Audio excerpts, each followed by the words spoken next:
I stood at the head of our dining table on Thanksgiving, my father's final words still echoing in the room: ungrateful. My mother averted her gaze, perhaps ashamed or maybe relieved. My brother Dylan smirked from his chair while his wife, Samantha, studied her plate. The perfectly roasted turkey sat at the center, surrounded by dishes I had helped prepare that morning. My hands trembled as I reached for my wine glass. Raising the crystal high, it caught the chandelier's light. Everyone froze. I smiled, feeling something break loose inside my chest. "A toast," I said, my voice steady and clear. "To the last time you will ever see me." The room fell into stunned silence. My mother gasped. Dylan's smirk vanished. My father's face flushed red, his mouth opening and closing like a fish. I set the glass down without drinking, turned on my heel, and walked toward the door. Behind me, I heard the crash of dishes, my mother's cry, my father shouting my name, but I kept walking. I did not look back. But let me tell you how we got here. The November air hit my face as I stepped outside, sharp and cold against my flushed cheeks. My legs carried me down the front steps, across the perfectly manicured lawn my father paid someone else to maintain, toward my car parked at the curb. My entire body shook, not from the cold, but from adrenaline, from years of suppression finally breaking through. Behind me, I heard the front door slam open. "Ruthie," my mother's voice called out, high and desperate. "Ruthie, stop being dramatic. Come back inside right now." I fumbled with my car keys, my fingers numb and clumsy. The remote unlocked the door with a cheerful beep that felt obscene in the moment. Heavier footsteps sounded on the walkway. My father. But then Dylan's voice cut through, lazy and amused. "Let her go," he said, and I could picture him leaning back in his chair, reaching for another roll. "She'll come crawling back. She always does." That was when I knew I had made the right choice. I slid into the driver's seat, started the engine, and pulled away from the curb. In my rearview mirror, I saw my mother standing on the lawn in her cream-colored dress, one hand pressed to her mouth. My father stood on the porch, his arms crossed over his chest, watching. Dylan had not even bothered to come outside. I drove without direction, just away, taking turns at random until I found myself on the highway heading south. Only then did I let the tears come, hot and angry, streaming down my face until I could barely see the road. I pulled into a rest stop, parked under a flickering light, and sat there in the dark, crying so hard my chest ached. But underneath the pain, I felt something else. Relief. Freedom. The beginning of something new. 3 days before Thanksgiving, I had arrived at the office early, carrying coffee and a stack of reports I needed to review before our 9 a.m. meeting. Wilson Furniture Company, the business my father built from nothing 40 years ago, occupied a converted warehouse downtown. I had my own office there, a small space with the window overlooking the shipping area, where I had worked for the past 10 years since graduating from college. I had planned to get my PhD in industrial design. I had been accepted to 3 top programs, but then the company hit a rough patch. My father called me, and I came home to help. Temporarily, we both said. That was a decade ago. As I walked past the conference room that Monday morning, I heard voices. The door was not quite closed, just slightly ajar, and I recognized my father's deep rumble. I should have kept walking. I should have gone to my office and minded my own business. But I heard my name, and I stopped. "We need to remove Ruthie from the will," my father said. His voice was matter-of-fact, as if he were discussing a change in suppliers or a new shipping route. Dylan deserves everything. I stood frozen in the hallway, coffee cup halfway to my lips. Bradley's voice responded. He was our family lawyer, a man I had known since childhood. But Ruthie has worked for the company for 10 years, Robert. She has been instrumental in turning things around. She built the online division from scratch. The sales numbers speak for themselves. My father sighed impatiently. She's just an employee. Dylan is my son. He is the heir. He needs us support to step into leadership. Then Dylan spoke, his voice thick with something ugly. She has always been difficult, Dad. Too independent, too opinionated. She challenges everything. The company needs someone who understands loyalty, someone who puts family first. My mother's voice joined in, softer, but no less damning. Ruthie has always been troubled, so intense, so angry about everything. Dylan has always been easier, more agreeable. He needs this, Robert.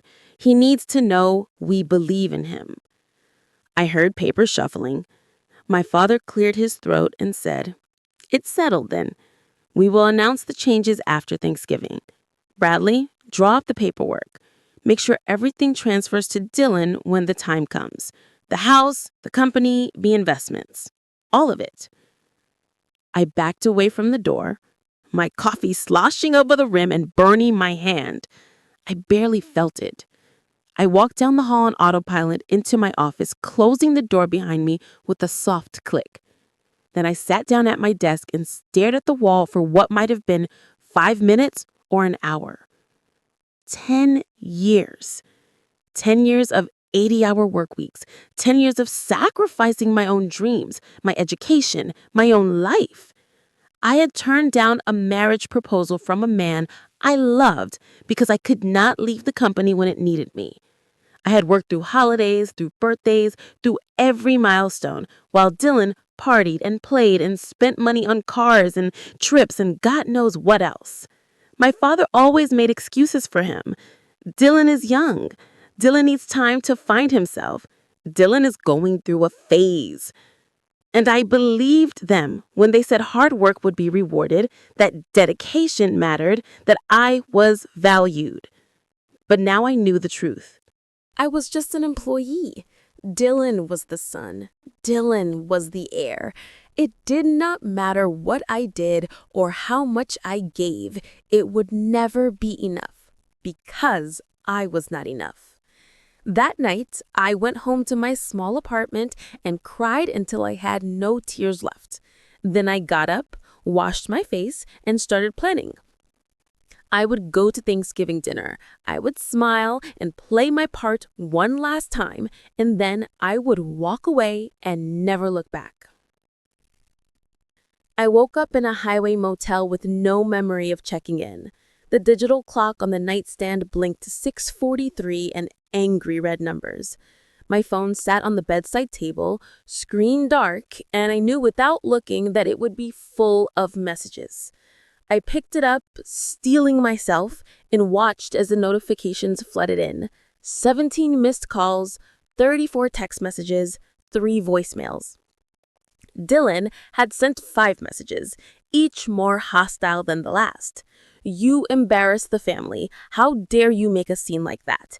Everyone is talking about us now. You were so selfish. Mom is devastated." My mother had sent a flurry of texts, starting sympathetic and ending angry.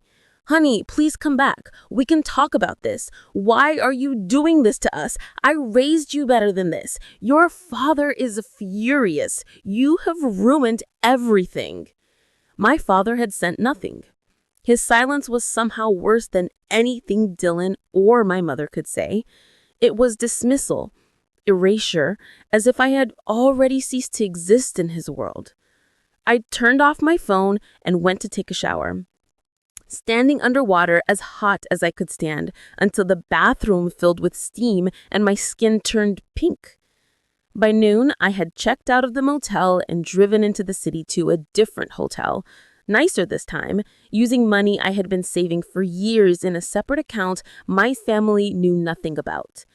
$80,000, accumulated through bonuses and careful living, my escape fund. I had never known what I was escaping from until now. I ordered room service, opened my laptop, and started searching for apartments. I needed a new place to live, away from my current apartment that was too close to my parents' house, too full of memories. I found a studio in a neighborhood across town, small but bright, with hardwood floors and a tiny balcony. I filled out the application online, submitted first and last month rent, and felt a small surge of satisfaction when the approval email came through an hour later. Then I started looking at job listings, updating my resume, drafting cover letters. I was good at what I did. I had skills, experience, a track record of success. I would be fine. I would be better than fine. I would be free. At 3 in the afternoon, my phone rang with an unknown number. I almost did not answer, but something made me pick up. "Ms. Ruthie," a woman's voice said, professional and slightly apologetic. "This is Jennifer calling from First National Bank. We need to discuss your loan." I sat up straighter, confusion washing over me. "I'm sorry," I said. "There must be some mistake. I do not have any loan with your bank." There was a pause, the sound of typing. "According to our records, you signed for a business loan 6 months ago, $500,000 for Wilson Furniture Company. The loan is currently 90 days past due, and we need to discuss a payment plan." My stomach dropped. "That is impossible," I said, my voice rising. "I never signed any loan documents. I do not have access to company loans. I am just an employee." The woman's voice remained calm but firm. "Miss Ruthie, I am looking at the paperwork right now, your signatures on the application, and the promissory note. You are listed as the primary borrower. I can send you copies if you would like to review them." "Yes," I said immediately. "Please send everything you have." She took my email address and promised to send the documents within the hour. I hung up and sat staring at my phone, my mind racing. $500,000, a loan I never signed, never even known about. But someone had used my name, my information, my signature, and left me holding a debt of $500,000. I called Margaret, the chief accountant at Wilson Furniture, the one person in the company I trusted. She had worked there for 20 years, had watched me grow up, had always been kind to me in a place that often felt cold and hostile. Margaret answered on the second ring. "Ruthie," she said, and I could hear the relief in her voice. "I heard about Thanksgiving. Are you okay?" "I need to ask you something," I said, skipping past pleasantries. "Do you know anything about a loan from First National Bank? $500,000 6 months ago." The silence stretched so long I thought the call had dropped. "Margaret," I prompted. "Please," I said.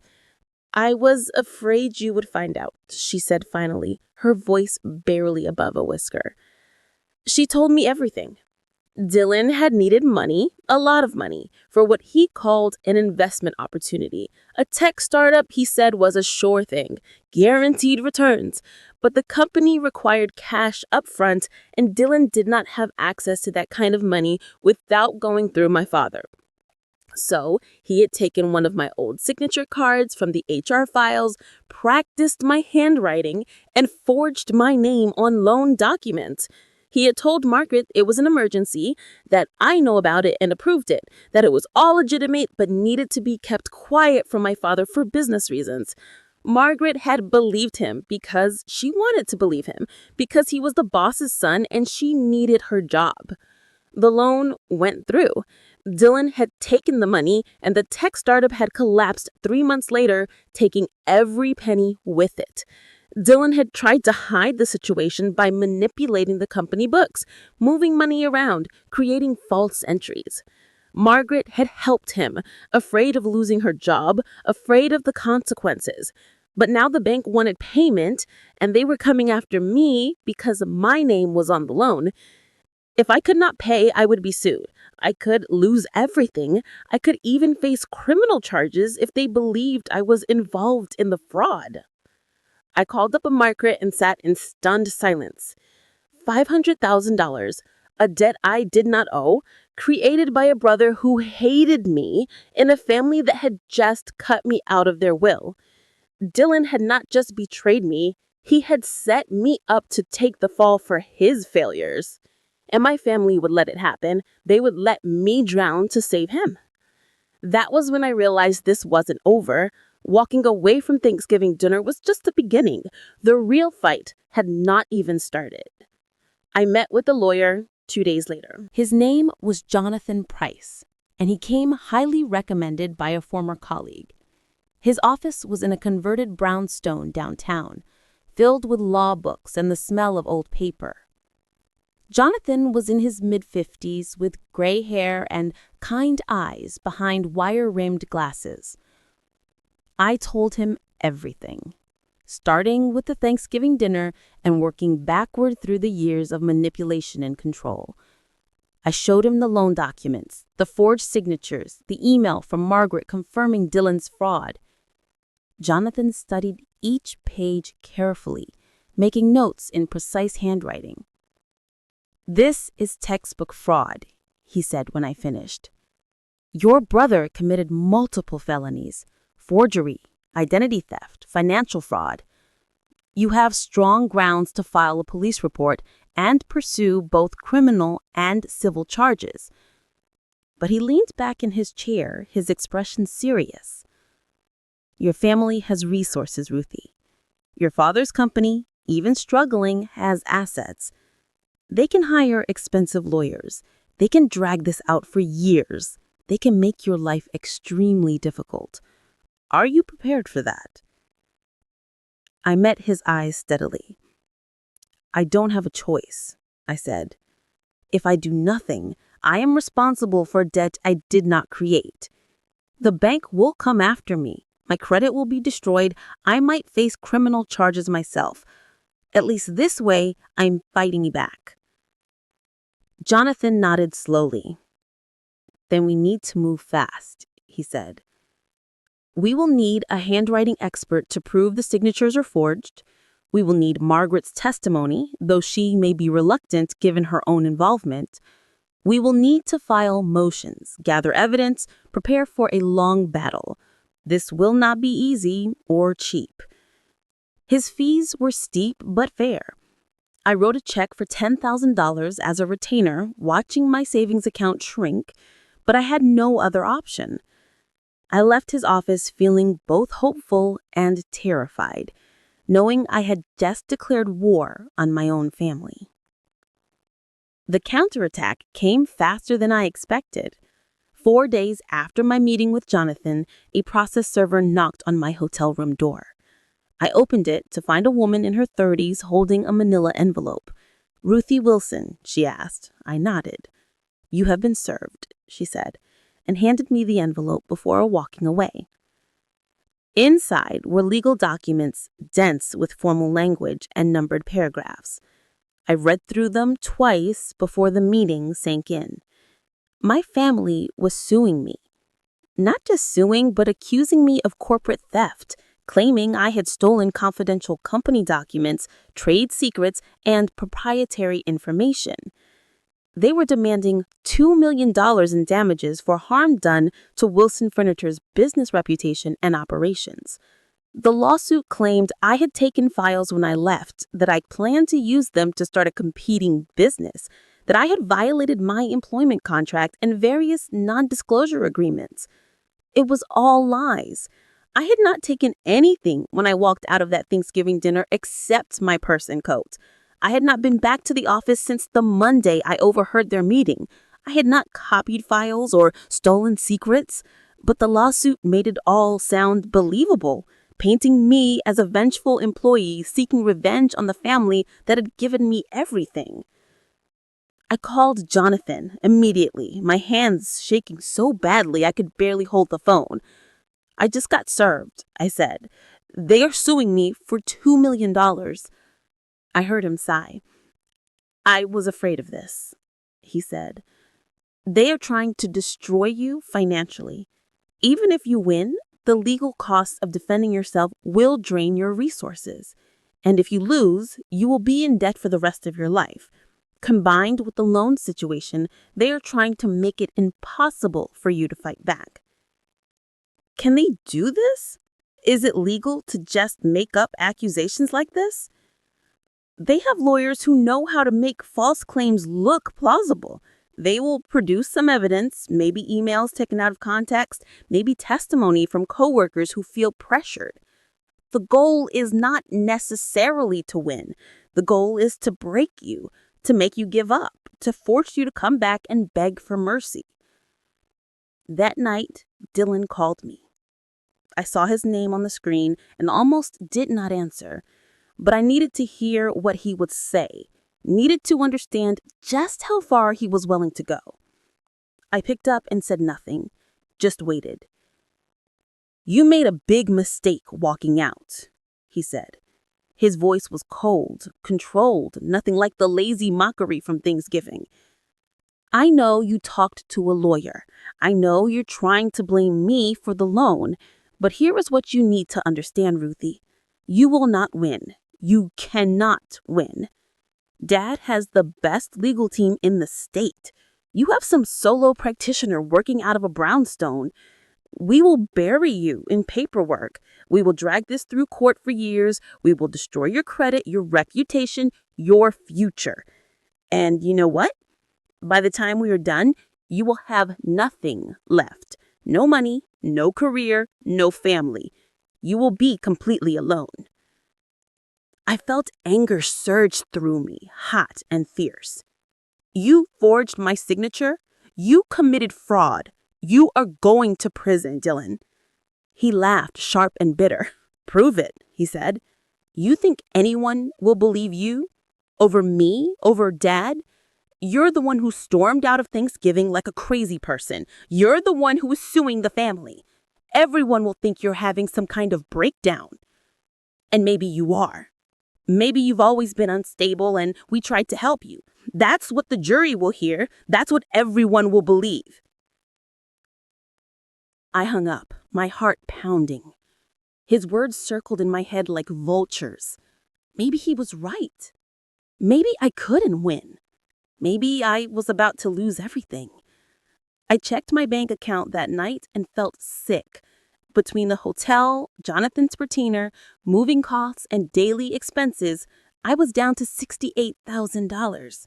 The bank was threatening to sue over the loan within 2 weeks if I didn't start making payments. My family's lawsuit demanded an expensive defense. I needed a job, but no one was hiring for the kind of position I needed, and I had no references. My only employer for the past decade was now suing me. I lay in bed, staring at the ceiling, feeling the walls close in. This was exactly what Dylan wanted. He wanted me desperate, cornered, with nowhere to turn. He wanted me to come crawling back, to apologize, to accept whatever scraps they decided to throw me. For a moment, just a moment, I considered it. I thought about calling my father, saying I was sorry, agreeing to forget everything. It would be easier. Less painful.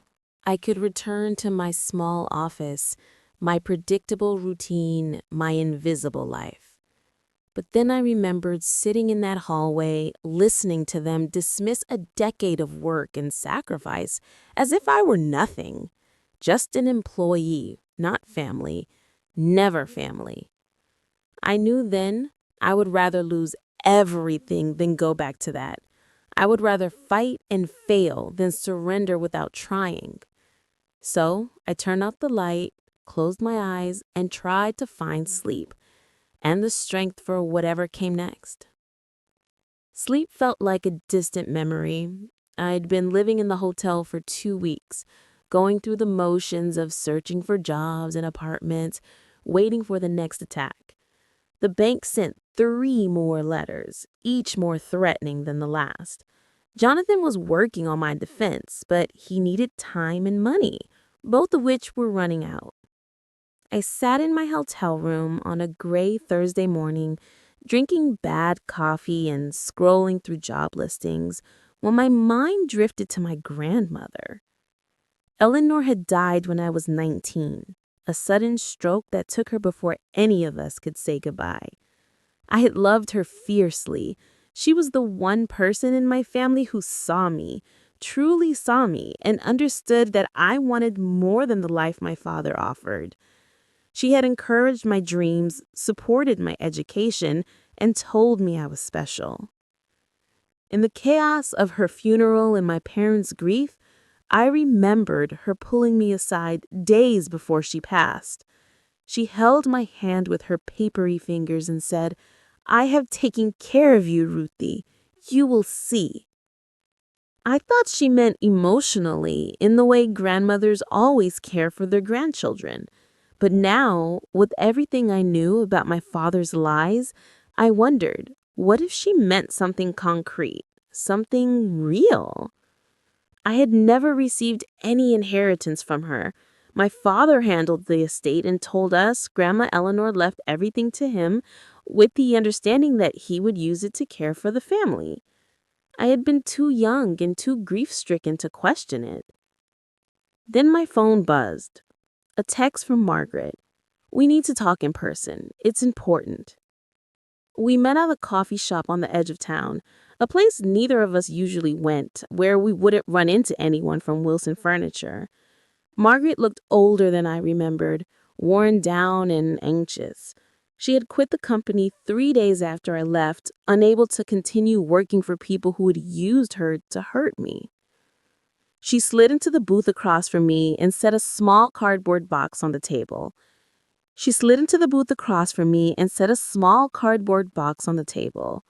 I was cleaning out my desk, she said quietly. "I kept some files over the years, things I thought might be important someday, things I didn't trust the company to keep safe, and I found this." She pushed the box toward me. Inside were folders, papers, old ledgers, and on top, a cream-colored envelope with my name written in my grandmother's careful handwriting. Ruthie. I picked it up with trembling hands. The envelope was sealed but had been opened and resealed, the tape yellowed with age. Inside was a letter and a copy of a legal document. "My dearest Ruthie," the letter began, "if you are reading this, then I am gone, and I hope you are old enough to understand what I am about to tell you. I have watched you grow into a remarkable young woman. You have your grandfather's intelligence and my stubbornness. You have dreams that reach beyond this small town and this small life your father wants for you. So I am giving you the means to chase those dreams. I have established a trust fund in your name, managed by Whitmore and Associates. The initial amount is $1,200,000 invested conservatively to grow over time. The money will be released to you when you turn 25 years old. I have named your father as the trustee until then, believing he will honor my wishes and protect your inheritance. But my darling girl, if something goes wrong, if your father does not give you this money when the time comes, you must fight for it. This is your future.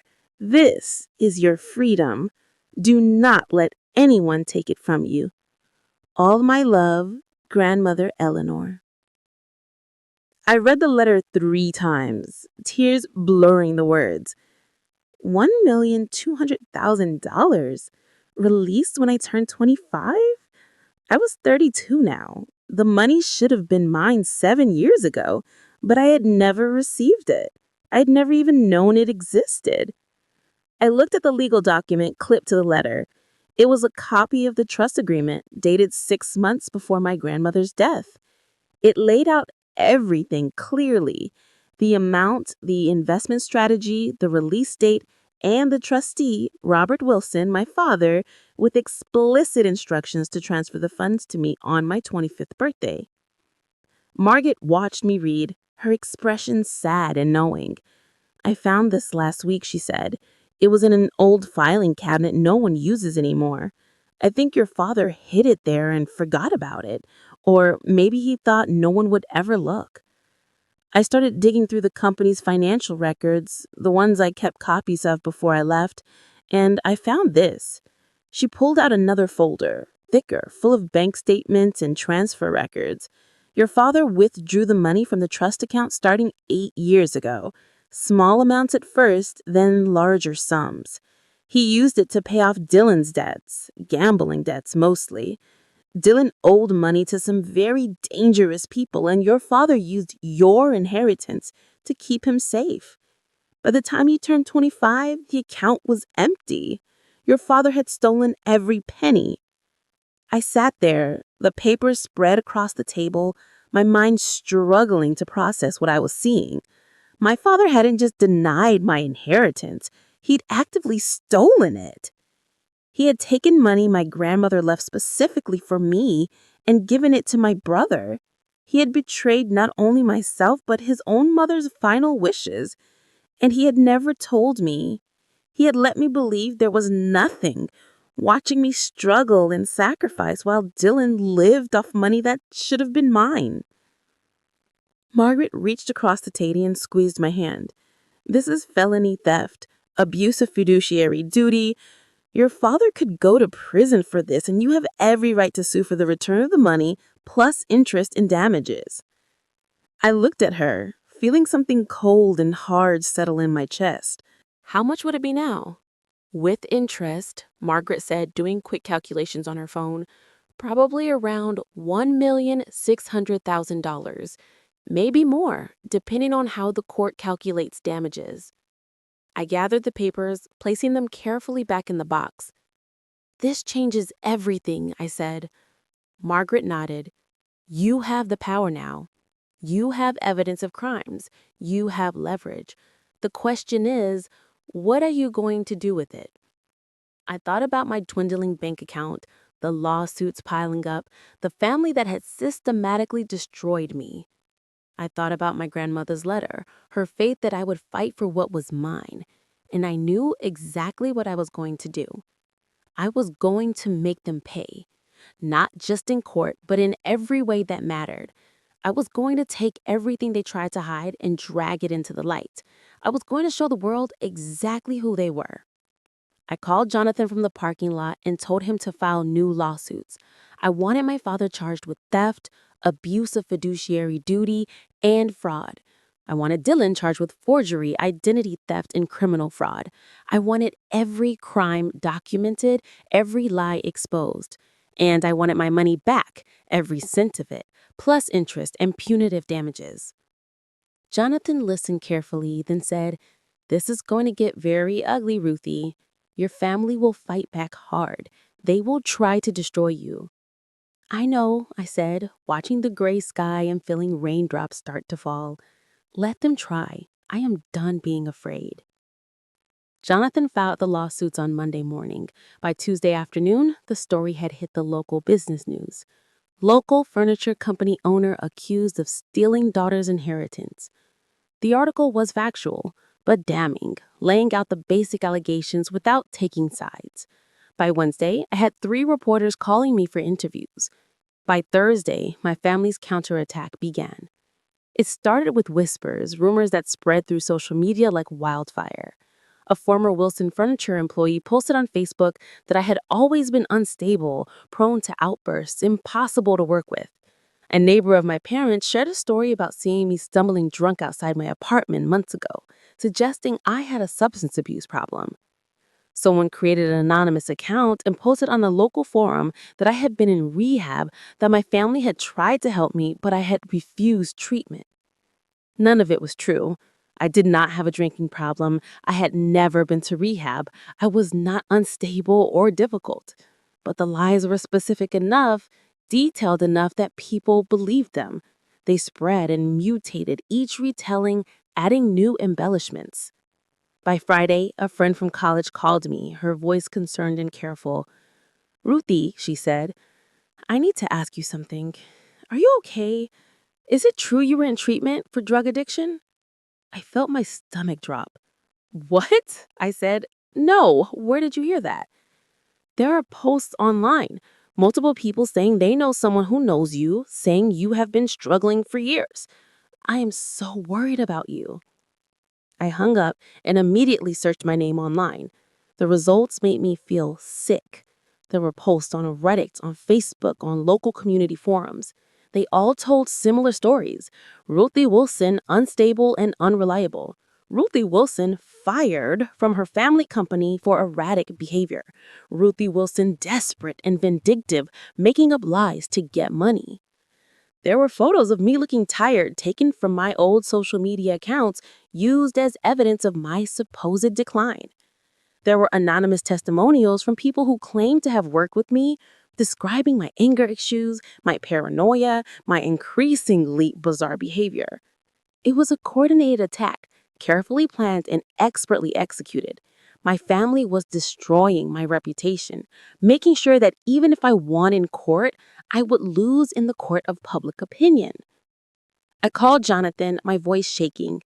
I said they are spreading lies about me. They're saying I was in rehab, that I have drug problems, that I am mentally ill. He sighed heavily. Character assassination, he said. It is a common tactic in family disputes. They want to make you look unreliable, unstable, not credible.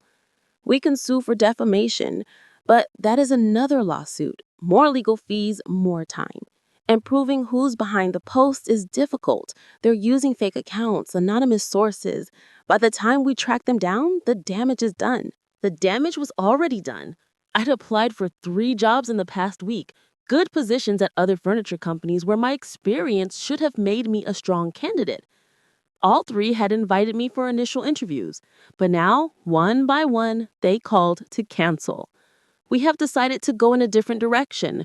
We found a candidate who is a better fit. We appreciate your interest. They did not say it was because of what they read online, but I knew. I knew they Googled my name, seen the stories, and decided I was too risky, too much trouble. I tried to rent a new apartment, a nicer place than the studio I had initially chosen, wanting some small comfort in this nightmare. The landlord had approved me, had sent me a lease to sign. Then he calls back. I'm sorry, but we can't move forward with your application. When I pressed him, asked what had changed, he admitted, we ran a more thorough background check. There are some concerns about your stability. We can't take the risk. I sat in my hotel room that night, feeling the walls closing in tighter. I had $60,000 left. Legal fees were mounting daily. The bank was still demanding payment on the loan Dylan had forged. I couldn't get a job or rent an apartment because my reputation was destroyed, and my family was just getting started. My mother called late that night. I had blocked her number, but she called from a friend's phone. When I heard her voice, I almost hung up, but I needed to know what she would say, needed to understand if there was any chance she would choose me over them. Ruthie, she said, and her voice was cold, harder than I had ever heard it. You brought this on yourself. I felt tears sting my eyes. Mom, I said, keeping my voice steady. Dylan is spreading lies about me. He's telling people I was in rehab. You know that is not true. Maybe it is not lies, she said. Maybe you do have problems. You have always been so intense, so difficult. Maybe you need help and you're just too stubborn to admit it. I can't say that, I asked. You are my daughter. She was silent for a long moment. Finally, she said, you are the daughter who sued her own family. You are the daughter who was trying to destroy your brother, who was dragging your father's name through the mud. You are trying to ruin us, Ruthie. We are only protecting ourselves, and maybe we were wrong about you all along. Maybe Dylan was right. Maybe you were always ungrateful. She hung up before I could respond. I sat there holding the phone, feeling something break inside me that I had not known was still whole. My mother had chosen them. She had chosen lies and loyalty to my father and brother over the truth, over me. I was truly alone now. Margaret called me at 7 in the morning on a Saturday. Her voice was urgent, electric with nervous energy. Ruthie, you need to come meet me right now. I have something you need to see. I dressed quickly and drove to our apartment, a small place in a converted factory building downtown. She let me in, looking like she had not slept, her hair uncombed, still wearing pajamas. She led me to her kitchen table, where her laptop sat open, surrounded by papers and empty coffee cups. "I did something I probably should not have done," she said. "Before I quit, I made copies of the company's financial records, years worth. I knew Dylan was hiding things, knew something was wrong. I thought maybe I would need them someday to protect myself." He turned the laptop toward me. "I have been going through everything this past week, and Ruthie, it is worse than we thought.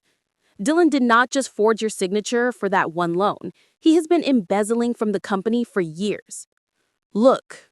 She showed me spreadsheets, bank statements, transfer records. Dylan had created fake vendor shell companies that existed only on paper. He had been billing Wilson Furniture for services these companies never provided, then funneling the money into his personal accounts. Hundreds of thousands of dollars over 5 years. All carefully hidden in the accounting. But that was not the worst of it. "I kept digging," Margaret said, pulling up more files, "and I found where most of the money went." She showed me credit card statements, receipts, surveillance footage she had somehow obtained. Dylan had a serious gambling problem. He was making trips to Las Vegas every few weeks, staying at high-end hotels, sitting at poker tables where the minimum bet was $5,000 a hand. He was losing consistently, spectacularly, burning through money faster than the company could make it. There were videos from casino security cameras, time-stamped and dated, Dylan at a craps table, drunk and laughing, throwing chips down carelessly. Dylan at a blackjack table, his face red and angry, arguing with the dealer. Dylan in a casino cage withdrawing $50,000 in cash. The surveillance footage was damning, impossible to deny. Margaret pulled up another document. "The company is going bankrupt," she said quietly. "Without Dylan knowing I had access to the real books, I can see the actual financial picture. Wilson Furniture is losing money every quarter. They are behind on supplier payments, behind on loans. The only thing keeping them afloat is your father's personal assets, and those are nearly depleted. They will be insolvent within 6 months. That is why they kicked you out of the will. They need every asset they have left to try to save the company from Dylan's theft." I stared at the evidence spread across the table, feeling a strange mixture of vindication and sadness. My family had sacrificed everything for Dylan, had stolen from me to enable his addiction, and now they were losing it all anyway. It should have felt like justice, but it just felt empty. "What are you going to do with this?" Margaret asked. I looked at her, this woman who had risked her job and her security to help me, who had kept records because she knew the truth mattered even when no one wanted to hear it. I thought about fighting in court for years, spending every penny I had on lawyers and experts and witnesses. I thought about the lies my family had spread, the way they had tried to destroy my reputation and my future. I thought about my grandmother's letter and her faith that I would fight for what was mine. And I made a decision. I spent the next 3 days building a website. Nothing fancy, just a simple design with a white background and black text. I called it The Truth About the Wilson Family. I wrote my story from the beginning, my 10 years working for the company, the sacrifices I made, the dreams I abandoned, the conversation I overheard about removing me from the will, the Thanksgiving dinner where my father called me ungrateful, the forged loan documents, the stolen inheritance, the coordinated campaign to destroy my reputation. I laid it all out clearly and calmly with dates and details and context. And then I posted every piece of evidence I had. I scanned my grandmother's letter and the trust documents. I uploaded the forged loan papers with analysis from my handwriting expert showing the fraud. I posted Margaret's financial records showing Dylan's embezzlement and gambling. I included screenshots of the anonymous posts attacking me with metadata showing they came from IP addresses associated with Wilson Furniture offices. I embedded the casino surveillance videos. I published bank statements showing how my father had stolen my inheritance to pay Dylan's debts. I held nothing back. Every crime, every lie, every betrayal, I made it all public. For the first hour, nothing happened. Then the first share appeared, then another, then 10, then 100. People started reading and commenting and spreading the link. The story went viral locally, then regionally. By the evening, I had thousands of views. By morning, tens of thousands had seen it. The local newspaper published a major investigative piece based on the evidence I provided. Family business empire built on fraud and theft. The headline read, the article quoted forensic accountants about the embezzlement, legal experts on the inheritance theft, and psychologists about family manipulation tactics. It was thorough, devastating, and completely fact-based. Television news picked it up next. I agreed to do an interview with a local investigative reporter named Helen Marcus. We sat in her studio, and I told my story calmly, showing my grandmother's letter to the camera, explaining how my father had stolen money for my education and my future. The interview aired during prime time and was shared across the state. By the end of the week, Wilson Furniture was in chaos. Customers called to cancel orders, unwilling to do business with a company built on fraud and theft.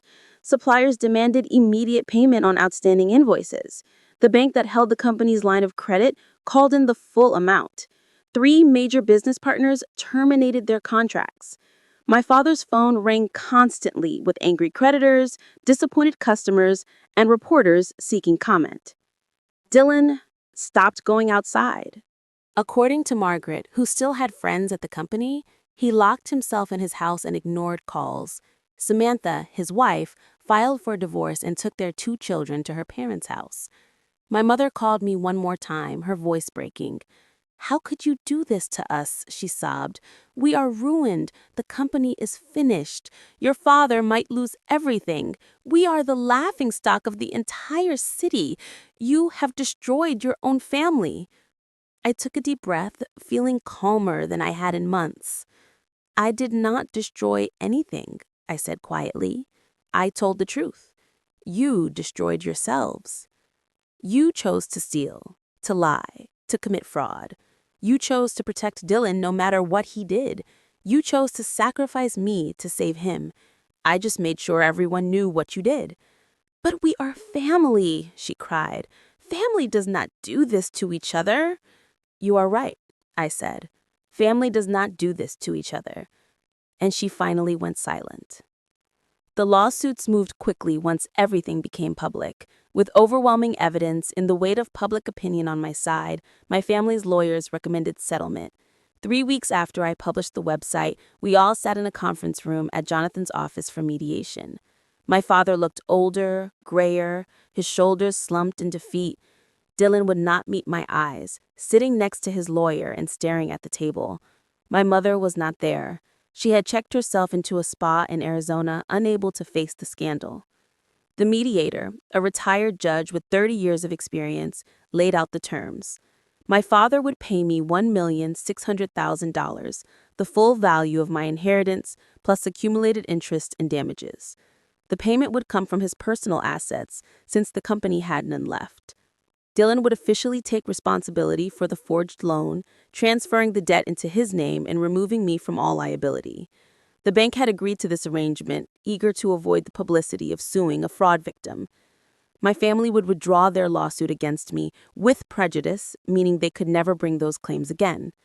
They would also issue a public apology, a formal statement acknowledging the truth and clearing my name of all false accusations. In exchange, I would agree not to pursue criminal charges, though I reserved the right to cooperate with any investigations initiated by law enforcement or regulatory agencies. My father signed the papers without speaking. His hand shook as he wrote his name, and I felt a pang of something that might have been pity, if I had any pity left to give. Dylan signed next, his jaw clenched so tight I could see the muscles jumping. When it was done, Jonathan handed me a check. $1,600,000 made out in my name. I folded it carefully and put it in my purse, feeling the weight of justice and vindication and loss all mixed together. "Your family wants to say something," the mediator said, looking at my father. Robert cleared his throat. He looked at me for the first time since we sat down, and I saw his eyes were red. "I am sorry, Ruthie," he said. His voice was raw. "I was wrong about everything. I failed you as a father. I failed my mother by betraying her trust. I let my love for Dylan blind me to his problems and to your value. I know I can never make this right. I know you will never forgive me. But I need you to know that I am sorry. 20 years ago, those words would have meant everything. 10 years ago, they would have been enough to make me cry and run to him and forgive everything. But now, sitting in this conference room with my lawyer beside me and a check for my stolen inheritance in my purse, they were just words. Too little, too late, and changed nothing. I needed to hear that a long time ago, but thank you for saying it now. Dylan said nothing. He stood up as soon as the mediator dismissed us and walked out without looking back. That was the last time I saw my father or my brother. Wilson Furniture declared bankruptcy 2 months later. The company that my father built over 40 years, that had employed hundreds of people and served thousands of customers, closed its doors forever. The building was sold to a developer who turned it into apartments. The inventory was liquidated at auction. The name disappeared from the business directory. My father and mother sold their house and moved to a small condo in a retirement community. They lived on Social Security and whatever was left of their savings after paying me. Dylan was charged with fraud by the district attorney despite our settlement. The evidence was too overwhelming to ignore. He pleaded guilty to avoid trial and was sentenced to 3 years in federal prison. Samantha took full custody of their children and moved to another state. I used the settlement money to start my own company, Wilson Design. I kept the name, but I made it mine. Margaret became my business partner and chief operating officer. We focused on sustainable furniture, eco-friendly materials, and ethical manufacturing. Everything Wilson Furniture was not. Within 6 months, we had landed 3 major contracts. Within a year, we had a showroom in the city and a small factory employing 20 people. Within 2 years, we were profitable and growing. I kept the website up, The Truth About the Wilson Family, as a testament and a warning. Thousands of people read it over the years. Many wrote to me, sharing their own stories of family betrayal and finding courage in my decision to speak up. Some thanked me for showing them it was possible to walk away and survive. A few called me vindictive and cruel. I did not care. I told the truth. That was all I had ever wanted to do. I reconnected with people I had lost touch with during my years at Wilson Furniture, friends from college, former professors, old colleagues who had moved on to other companies. I started dating again, carefully, taking my time. I met a man named Thomas, an architect who understood complicated families and hard choices. We took things slow, building trust, brick by brick. I bought a small house with a garden where I could plant vegetables and flowers. I adopted a dog, a golden retriever mix named Charlie, who greeted me every evening with enthusiasm and unconditional love. I learned to cook, to read for pleasure, to take weekends off without guilt. I built a life that was mine, not dictated by family obligation or duty or the weight of expectations I could never meet. I was happy. Not happy in a loud, obvious way, but happy in the quiet contentment of someone who has fought for their freedom and won. 1 year after the settlements, I received a letter in the mail. The return address was in Arizona, written in my mother's careful handwriting. Inside was a wedding invitation. Patricia Wilson and Gerald Henderson request the pleasure of your company at their marriage. My mother had divorced my father and was remarrying, starting over at 63 years old. Attached to the invitation was a handwritten note. Ruthie, I was wrong. I was a terrible mother to you.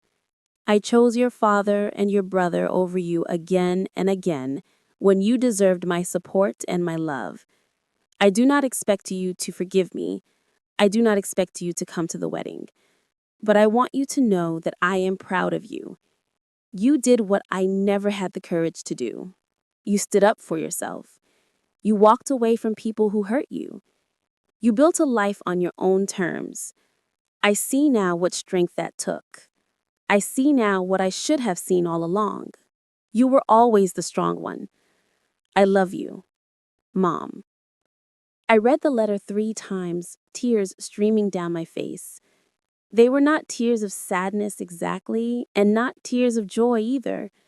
They were tears of release, of letting go, of finally being seen by the persons whose approval I had sought my whole life. I did not know if I would go to the wedding. I did not know if I could ever have a relationship with my mother again after everything. But I knew I would keep the letter. I put it in a box with my grandmother's letter, with photos from my childhood, with memories of a family that once existed before it tore itself apart. I sat at my desk in my office, looking out at the showroom below where customers browsed our furniture, where my employees worked and laughed and built something good together. I thought about that Thanksgiving dinner, about standing up and raising my glass and declaring my independence. I thought about the terrifying uncertainty that followed, the battles and betrayals, and the moments when I almost gave up.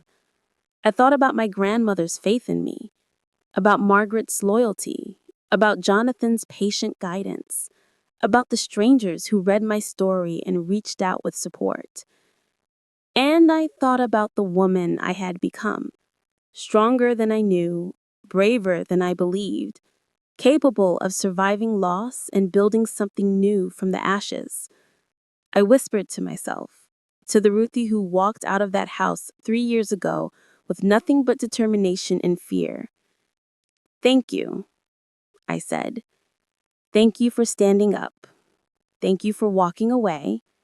Thank you for being ungrateful to people who never deserved your gratitude. Thank you for showing me that I was worth fighting for. The phone rang, pulling me back to the present. Thomas, asking if I wanted to meet for dinner. Yes, I said, smiling. Yes, I do. I hung up and stood, ready to leave the office, to go live the life I built. But before I left, I looked at my reflection in the window one more time, and I smiled because I was free. Have you ever had to walk away from family to save yourself? Have you ever discovered that the people you trusted most were the ones betraying you? I would love to hear your stories in the comments below. Your experiences matter, and sharing them might help someone else who is going through something similar. If this story resonated with you, please hit that like button and subscribe to hear more stories about overcoming family dysfunction, finding strength in difficult times, and building lives worth living. Share this video with anyone who needs to hear that it is okay to choose yourself, that walking away is sometimes the bravest choice you can make. Thank you so much for listening to my story. I know it was long, and I appreciate you staying with me through all of it. Remember that your worth is not determined by how your family treats you. You deserve respect, honesty, and love.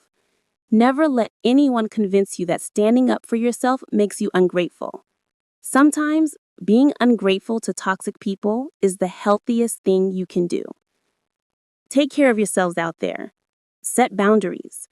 Protect your peace and never be afraid to walk away from people who do not value you. Even if they share your blood, you are stronger than you think. I wish you all healing, happiness, and the courage to build the life you deserve. Until next time.